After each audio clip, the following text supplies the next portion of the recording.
అయితే నా జీవితంలో జరిగినటువంటి ఒక సంఘటనను మీకు చెప్తాను. ఒకానొక సమయంలో, లేకపోతే నేను మా నాన్నగారు క్రైస్తవులు కాదు, కానీ మా అమ్మ క్రైస్తవురాలు. మా అమ్మ ఎక్కువగా క్యాథలిక్ సంఘాలకు వెళ్ళేది. నేను క్యాథలిక్ సంఘాల్లోనే మా పేరు పెట్టారు, క్యాథలిక్ సంఘాల్లోనే మేము ఎదిగాను. ఆ తర్వాత గుండ్లు కొట్టించుకుంటూ తిరిగే టైప్, అంటే వేలాంకనికి వెళ్ళటం, ఇలాంటి పరిస్థితి.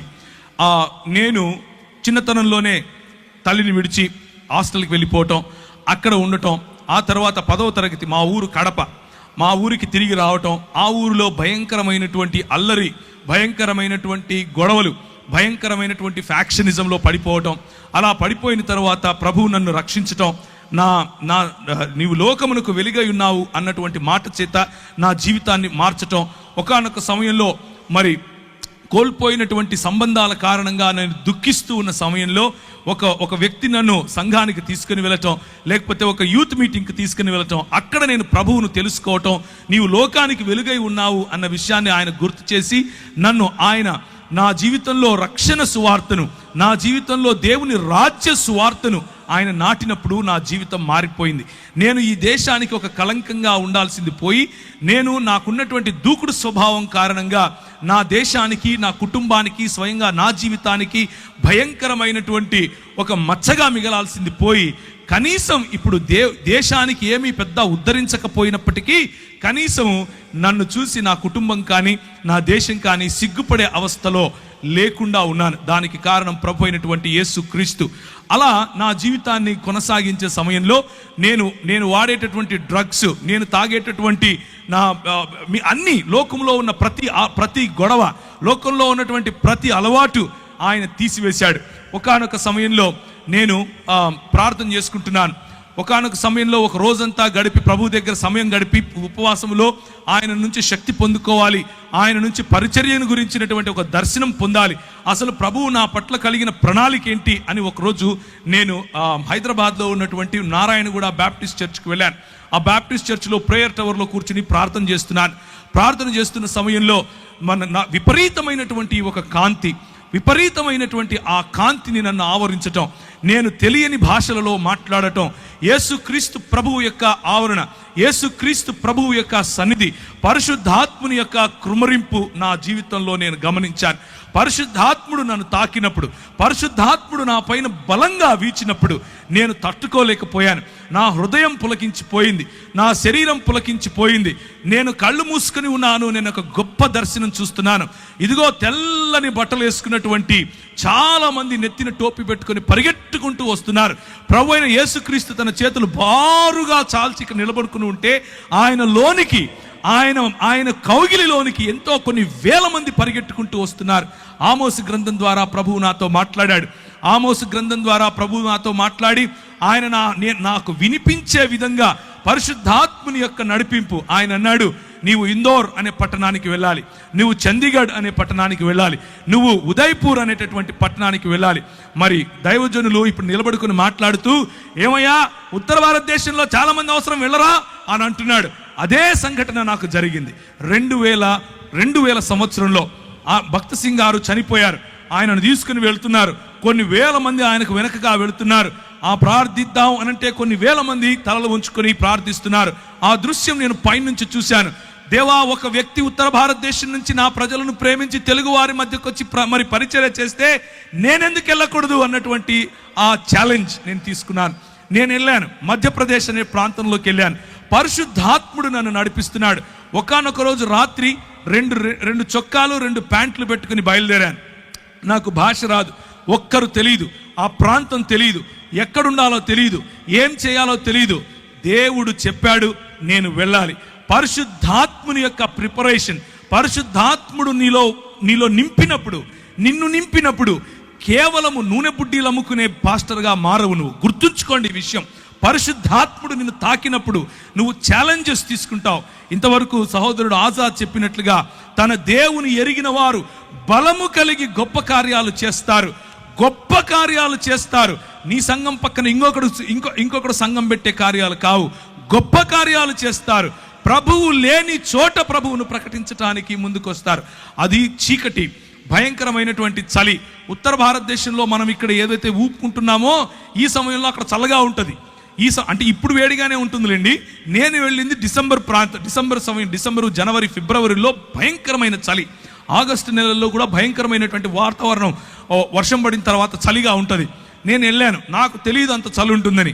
మామూలు చొక్కాలు వేసుకుని మామూలుగా వెళ్ళిపోయాను. నేను అక్కడికి వెళ్తే గడగడ వణికిపోతున్నాను. కిందికి దిగాను. రైల్వే స్టేషన్లో ప్లాట్ఫామ్ మీద 3 రాత్రులు గడిపాను. 3 రాత్రులు ప్రార్థన, ఉదయాన్నే లేయటం, వాక్య పరిచర్యకి వెళ్తాం, ప్రార్థన, ఉదయాన్నే లేయటం. ప్రభు నాకు చెప్తున్నాడు, ఫలానా టెంపో ఎక్కు, ఫలానా చోట దిగు, ఫలానా ఇంటికెళ్ళు, ఫలానా వాడితో మాట్లాడు. ఆయన చెప్పింది చెప్పినట్లుగా మరి ముందుకెళ్ళటానికి దేవుని పరిశుద్ధాత్మ యొక్క శక్తి, పరిశుద్ధాత్ముడు మనల్ని నింపినప్పుడు, పరిశుద్ధాత్ముడు మనలో ఛాలెంజ్, సవాలు విసిరినప్పుడు మనం తీసుకోగలగాలి. 2 చొక్కాలు 2 ప్యాంట్లతో వెళ్ళానని చెప్పాను. చేపులో నా దగ్గర 500 700 డబ్బులున్నాయి. ఆ రోజుల్లో 500 అంటే మహా అయితే కూడా ఒక 10 రోజులు మనం ఉండొచ్చు. ఈ రోజుల్లో 500 అంటే అర రోజే ఉంటాం, అది మీకు తెలిసిన విషయమే. అయితే నేను వెళ్ళాను. ఒకరోజు రాత్రి నా దగ్గర డబ్బులు కూడా అయిపోతున్నాయి.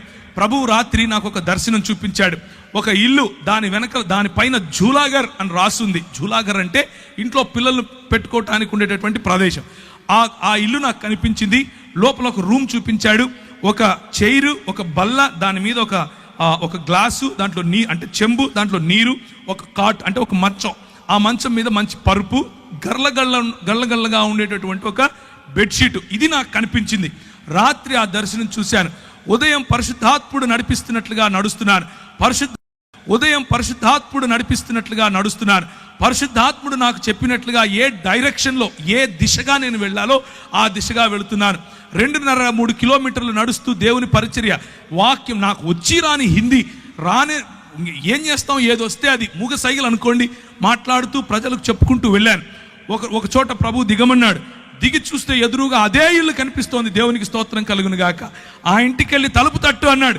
నేను ఆ ఇంటికి వెళ్ళి తలుపు తట్టాను. అది జైన్లు ఉండేటటువంటి ఇండ్లు. అంటే ఆ ఇంట్లో వాళ్ళు జైన మతాన్ని వాళ్ళు అనుసరిస్తారు. ఆమె వచ్చి ఏం కావాలి అని అడిగింది, హిందీలో, తెలుగులో కాదు. నాకు ఏం లేదండి, రూమ్ కావాలి అని అడిగాను. అవునా అని పైనుంచి కిందికి చూసి, పైన ఒక రూమ్ ఉంది, చూసుకోపో అంది. పైకి వెళ్ళంగానే అదే మంచం, అదే గళ్ళగా ఉండే బెడ్షీట్, అదే చైరు, అదే టేబుల్, అదే చెంబు, నీళ్లు నింపబడినాయి. కిందికి వచ్చాను. అమ్మ నాకు సరిపోతుంది, నేను తీసుకుంటాను అన్నాను. డబ్బులు ఇవ్వండి. నా దగ్గర డబ్బులు లేవు అన్నాను. ఏం చేస్తారు మీరైతే? ఓరా బయటికి అంటారు. ఆమె అన్నది, ఎప్పుడు ఇస్తావు అంది. ఒక 10-15 రోజుల్లో ఇచ్చేస్తానమ్మా అన్నాను. మీరు ఒప్పుకుంటారా? ఏ ఊరు నిధి అంది. హైదరాబాద్ నుంచి వచ్చానమ్మా అన్నాను. డబ్బులు ఉన్నాయా జేబులో తినడానికి అంది. లేవమ్మా అన్నాను. ఎదురుగా ఒక మెస్ ఉంది, దాంట్లోకి వెళ్ళి భోజనం చేయి, నా పేరు చెప్పు అంది. కడుపు నిండా భోజనం, ఉండటానికి స్థలం. ప్రభువు ఇచ్చిన మాటను, ప్రభువు ఇచ్చిన అభిషేకాన్ని మనము నమ్మి ఒక కాలు వేస్తే ఆయన మనల్ని ఎప్పటికీ కించపరచడు. 11 సంవత్సరాలు అదే ఊరిలో ఉన్నాను. 11 సంవత్సరాలు భీలు, బిలాల, కోయ, గోండు ఇలాంటి వాళ్ళు, బారేలా, తెలియని భాషలు, నాకు తెలియని భాషలు, నేను ఎప్పుడూ వినని భాషలు, నాకు హిందీయే రాదనుకుంటే అక్కడ ఎన్నో ట్రైబల్ భాషలు, అన్ని భాషల్లో దేవుని వాక్యం పరిచయం చేశాను. భాషల వరము ప్రభు ఇస్తాడు. దేవునికి స్తోత్రం కలుగును గాక. భాషల వరం ఇస్తాడు. చేతులు వేసి ప్రార్థించినప్పుడు స్వస్థతలు చేస్తాడు. ఇవన్నీ ఎప్పుడు చేస్తాడంటే, ఇక్కడ మగపిల్లలు పుట్టడం కోసం ప్రార్థన చేస్తాను అని మా ఊర్లో ఒక ఆయన బోర్డు పెట్టాడు, హైదరాబాద్లో. అట్లా బోర్డు పెట్టుకొని యేసు ప్రభువును అమ్ముకునే పరిచర్య కాదు, యేసు ప్రభువును నమ్ముకునే పరిచర్య. దేవునికి స్తోత్రం కలుగును గాక. యేసు క్రీస్తు రాజ్యమును ప్రకటించే పరిచర్య. నేను వెళ్ళాను. నాకు అప్పుడు కరెక్ట్గా ఇప్పుడు నాకు 21 సంవత్సరం. ఊరు తెలియదు, ఏం తెలియదు. అదే ఊరిలో 11 సంవత్సరాలు. నేను 2011లో తిరిగి హైదరాబాద్కు తిరిగి వచ్చాను. నేను వెళ్ళేటప్పుడు ఎడ్వర్డ్ అన్న నాకు తెలుసు, నేను వచ్చిన తర్వాత ఎడ్వర్డ్ అన్న నాకు తెలుసు. కానీ అక్కడ ఉన్న 11 సంవత్సరాలలో ప్రభువు నన్ను వాడుకున్నటువంటి పద్ధతి, అక్కడ ఉన్న 11 సంవత్సరాల్లో నా చదువును ఆశీర్వదించాడు. నేను MBA ఇన్ ఇంటర్నేషనల్ బిజినెస్ అన్న కోర్స్ చదివాను. చదివిన తర్వాత ఎన్నో దేశాలు నన్ను ప్రభువు తిప్పాడు. తిరిగిన అన్ని దేశాల్లో ప్రభు పరిచర్యలో వాడుకున్నాడు. అంత మాత్రమే కాదు, ఈ చెప్పిన తెగలు, ట్రైబల్ మధ్య ప్రభు వాడుకున్నాడు. అన్నిటికంటే ముఖ్యంగా నాకు చూపించిన దర్శనం, ముస్లిముల మధ్య నీతో వాడుకుంటాను అని చెప్పాడు. ముస్లిముల మధ్య వాడుకున్నాడు. నేను వెళ్ళినప్పుడు 6 మంది, ఒక్క వ్యక్తి ప్రభువుని నమ్ముకోవటానికి 5 ఏండ్లు పట్టింది. ఆ తర్వాత 6 మంది 6 సంవత్సరాలు నాతో వాగ్వివాదం చేస్తూ వచ్చారు. నువ్వేంది, నువ్వు కథ ఏంది, నేను చూసుకుంటామన్నారు. ఆర్ఎస్ఎస్ వాళ్ళు, విహెచ్పి వాళ్ళు నాకు ఈమెయిల్ రాసేవాళ్ళు. నువ్వు ఏ మార్గం గుండా వెళ్తున్నావో మాకు తెలుసు, నువ్వు ఎట్లొస్తావో మాకు తెలుసు, నువ్వు ఎప్పుడు ఇంటికి చేరకుండా ఎప్పుడు సస్తావో కూడా నీకు తెలియకుండా చేస్తాం అని అనేవారు. ఇలాంటి పరిస్థితులు. అక్కడ నువ్వు వెళ్ళి సాక్షి జీవితం అనంటే ఏంటి అనంటే, అక్కడ నువ్వు వెళ్ళి క్రైస్తవుడిని అని చెప్పుకుంటే చాలు తన్నుతారు. క్రైస్తవుడిని అని చెప్పుకుంటే చాలు చెప్పుతో కొడతారు. అలాంటి పరిస్థితులు. కానీ స్టెఫెనును ఆశీర్వదించినట్లుగా, స్టెఫెనుకు వాక్ చాతుర్యం ఇచ్చినట్లుగా, స్టెఫెనులో వాక్ ప్రభావం ఇచ్చినట్లుగా, స్టెఫెనును ఏ విధముగా జ్ఞానముతోనూ కృపతోనూ ప్రభువు నింపాడో అలా యవ్వనస్తులను నింపగలడు. మనం ఒక్క విధేయత అన్నటువంటి అడుగు తీస్తే చాలు. నా జీవితం ఆ రోజు పరిశుద్ధాత్ముని యొక్క తాకిడితో మారిపోయింది. పరిశుద్ధాత్ముడు నా జీవితంలో తెలియని అగ్నిని రగిలింపజేశాడు. పరిశుద్ధాత్ముడు నా జీవితంలో ఇచ్చిన ఛాలెంజెస్, నేను వెళుతూ ఉంటే నాకు అన్ని బెడ్స్ ఆఫ్ రోజెస్ అందరూ వచ్చి కాళ్ళ మీద పడిపోయి పైసలు ఇచ్చేసి ఏమో చేశారు అనుకున్నారా? కాదు. అడుగడుగు నా ఛాలెంజెస్, అడుగడుగు నా బలహీనతలు, అడుగడుగు నా తెలియనటువంటి నేను ఎలా చేయాలి ఇప్పుడు అన్నటువంటి పరిస్థితి. కానీ ప్రభువు నమ్మకస్తుడు. ప్రభువు మనల్ని విడిచిపెట్టాడు. పిలిచిన పరిశుద్ధాత్ముడు మనల్ని విడిచిపెట్టాడు. మనల్ని అభిషేకించిన పరిశుద్ధాత్ముడు ఎక్కడెక్కడ నీకు ఏ ఏ పరీక్షలు పెడుతున్నాడో ఆ పరీక్ష ఉత్తీర్ణుడైనటువంటి మరుక్షణం తన ప్రత్యక్షతనిస్తాడు. ఒకానొక రోజు కృంగిపోయాను, భయంకరంగా కృంగిపోయాను. ఏం చేయాలి ప్రభువా? ఎలా నాకు డ్రై లైఫ్, మొత్తం ఎడారి అనుభవం, ఏమీ లేదు, ఖాళీ అయిపోయాను, నేను ఏం చేయాలి ఇప్పుడు అంటూ మోటార్ సైకిల్ నడుపుకుంటూ వస్తున్నాను. ఒక పెద్ద హోర్డింగ్ రాసింది, అడ్వర్టైజ్మెంట్. అందులో అంటే ఒక న్యూస్ పేపర్ వాళ్ళ అడ్వర్టైజ్మెంట్ అనమాట. అందులో ఉంది ఎక్స్పాండ్ యువర్ హరైజన్స్ అని ఇంగ్లీష్లో రాశారు. అంటే నీ సరిహద్దులు విశాలపరచుము అన్నటువంటి మాట. ఇది ఎక్కడో విన్నానే అని అనుకున్నాను. న్యూస్ పేపర్ వాడు బైబిల్ చెప్తున్నాడు ఏంటి, అది కూడా మధ్యప్రదేశ్లో, అది కూడా క్రైస్తవులం అంటే ఓ భయంకరమైనటువంటి వివక్ష. అలాంటి చోట ఇంత పెద్ద హోర్డింగ్ ఎవరు పెట్టారు? ఇంటికెళ్ళాను. ఇంటికెళ్ళి ఎక్కడుంది ఆ వాక్యం అని చూశాను. ఎబ్బేజు చేసిన ప్రార్థనను ప్రభువు చూపించాడు. నా సరిహద్దులను విశాలపరచుము అని ఆయన చేసినటువంటి ప్రార్థన నాలో ఒక అగ్నిని తిరిగి ప్రభు ఇవ్వటానికి ఆ వాక్యం సహాయపడింది. నేను ఎందుకు ఈ మాటలు చెప్తున్నాను అనంటే, పరిశుద్ధాత్ముడు రియల్, పరిశుద్ధాత్ముడు నిజమైనటువంటి దేవుడు. పరిశుద్ధాత్ముడు మనతో మాట్లాడగలడు. పరిశుద్ధాత్ముడు మనల్ని తాకగలడు. పరిశుద్ధాత్ముడు మనకు శక్తినివ్వగలడు. కొంతమంది పరిశుద్ధాత్ముని పేరట చేసే గారడీల కోసం మీరు ఆయనను నిజమైన దేవుణ్ణి మర్చిపోకండి. కొంతమంది చేసే గారడీల కారణంగా పరిశుద్ధాత్ముని వెక్కిరింపులకు పాలవుతున్నాడు. కానీ నిజానికి ఆయన నీతిని న్యాయమును జరిగించు దేవుని రాజ్య స్థాపనకు నిన్ను వాడుకోగలడు. ఒకానొక రోజు 2003 నుంచి 2005 ప్రాంతాల్లో రాజస్థాన్ మరియు మధ్యప్రదేశ్ బార్డర్స్లో కొన్ని ఊర్లు ఉన్నాయి. నీమచ్, మందసోర్ అనే ఊర్లు. ఆ ఊర్లలోకి మమ్మల్ని ప్రభువు నడిపించాడు. అక్కడ ఉన్నటువంటి అతి ప్రాముఖ్యమైన సమస్య ఏమిటి అని అంటే, ప్రజలు వాళ్ళ ఇంట్లో ఆడపిల్ల పుడితే చాలా సంతోషిస్తారు, గంతులు వేస్తారు, నాట్యాలు చేస్తారు. ఎందుకబ్బా అని అనుకుంటే, దేవి పుట్టింది, మా ఇంట్లో దేవి పుట్టింది అని అంటారు. ఏంటి ఇంతకు దేవి పుట్టింది అంటున్నారు?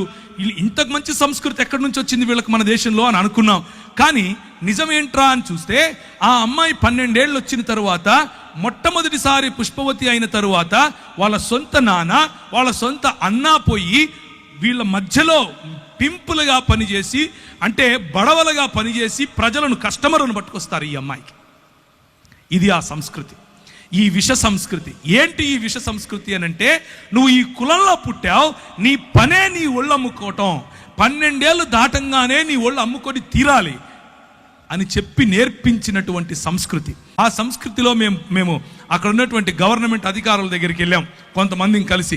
అయ్యా, మరి ఇలాంటి బాచడా మరియు బేడియా అనే సమాజాలు ఉన్నాయి, వారి మధ్య వెలుగు లేదు, వారి మధ్య విద్య లేదు, వారి మధ్య పడుపు వృత్తి ఉంది, తెలియనటువంటి రోగాలు, సెక్షువలీ ట్రాన్స్మిటింగ్ డిసీజెస్ ఎన్నో వస్తున్నాయి, ఎలా చెయ్యాలయ్యా అని అంటే ఆయన అంటాడు, అది వారి కర్మ. ఏంటది? కర్మ. నీకెందుకయ్యా? ఏ దేశం నుంచి వచ్చావు నువ్వు? ఏ రాష్ట్రం నుంచి వచ్చావు నువ్వు, వాళ్ళకు నిధులు మేమెందుకు ఇవ్వాలి, అది వాళ్ళ వృత్తయ్యా, వాళ్ళు సంపాదించి ట్యాక్సులు కడతారు మాకు అంటాడు. ప్రభువా ఏం చేయాలి? పరిశుద్ధాత్ముని శక్తి, పరిశుద్ధాత్ముని బలం ప్రభుత్వాలతో కూడా మాట్లాడటానికి మనకు శక్తినిస్తుంది. ఆ 2003లో చూసినటువంటి ఆ సన్నివేశం మా మనసులో నిండిపోయింది. మేమందరం కలిసి ఒక ప్రణాళిక తీసుకొని వచ్చాం. ఈరోజు 2019కి వేలకు పైగా ఆ బాంచడా సమాజానికి చెందిన వారు, చదువుకున్న వారు ఉన్నారు. వేలకు పైగా పడుపు వృత్తిని వదిలేసిన వారు. వారి మధ్యలో స్కూళ్ళు స్థాపించాం, వారి మధ్యలో ఆలయాలు స్థాపించాం, వారికి పరిశుద్ధాత్మ దేవుణ్ణి పరిచయం చేశాం. పరిశుద్ధాత్మ దేవుడు కొంతమందికి అయితే వారిలో ఉన్న భయంకరమైన రోగాలు, నువ్వు సస్తావు, నువ్వు బ్రతకవు అని డాక్టర్లు చెప్తే చెయ్యి వేసి ప్రార్థన చేస్తే ప్రభు వారిని లేపాడు. స్త్రీలు, చిన్నపిల్లలు వెళ్ళి ప్రార్థన చేస్తే వారికి స్వస్థత. ఇలాంటివి ఎన్నో కార్యాలు పరిశుద్ధాత్మ దేవుడు బోర్డు పెట్టుకొని అమ్ముకోవాల్సిన అవసరత లేకుండా చేయగలిగినటువంటి గొప్ప దేవుడు పరిశుద్ధాత్మ దేవుడు.